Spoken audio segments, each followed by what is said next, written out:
होता, वो उसकी पूरी दुनिया होता है। माँ के लिए बेटा सिर्फ एक रिश्ता नहीं होता, वो उसकी पूरी दुनिया होता है। जिस दिन बेटा जन्म लेता है उस दिन माँ अपनी नींद, अपना सुकून, अपने सपने सब उसके नाम कर देती है।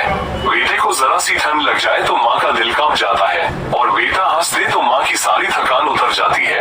बेटे को चलना सिखाते सिखाते माँ खुद चलना भूल जाती है, क्योंकि उसकी दुनिया अब बेटे के कदमों से चलती है। बेटा बड़ा होता है, दुनियादारी सीखता है। माँ उसे सिखाती है कि कैसे लोगों से पेश आना है, कैसे सही गलत पहचाननी है। जब बेटा गिरता है तो माँ उसे उठाती है, और जब बेटा गलती करता है तो माँ ही उसे छुपाकर समझाती है। लेकिन जैसे जैसे बेटा समझदार होता जाता है, दुनिया उसे अपनी तरफ खींचने लगती है।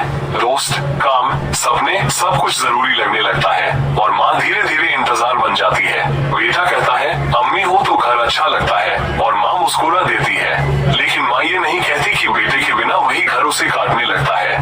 दिन में वो मजबूत रहती है, मगर रात को बेटे की बचपन की आवाजें उसे सोने नहीं देती।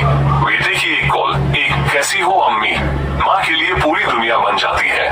दुनिया बेटे को सिखाती है कि मजबूत बनो, आगे बढ़ो, खुद के बारे में सोचो, और माँ बेटे को सिखाती है कि इंसान बने रहो, रिश्ते मत भूलो। बेटा कई बार माँ की बातों को पुराना समझ लेता है, लेकिन वही बातें वक्त आने पर उसे जिंदगी में सही रास्ता दिखाती है। माँ और बेटे के रिश्ते में शिकायत कम, दुआ ज्यादा होती है।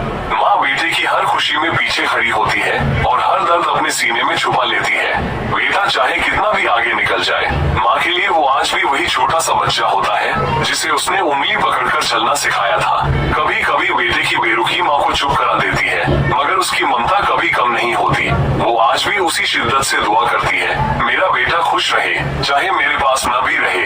यही माँ की मोहब्बत है, बेहिसाब, बेशर्त और हमेशा के लिए। अगर ये कहानी किसी बेटे तक पहुँच जाए तो शायद वो एक बार ठहर कर सोचे कि माँ सिर्फ घर नहीं बनाती, माँ ही घर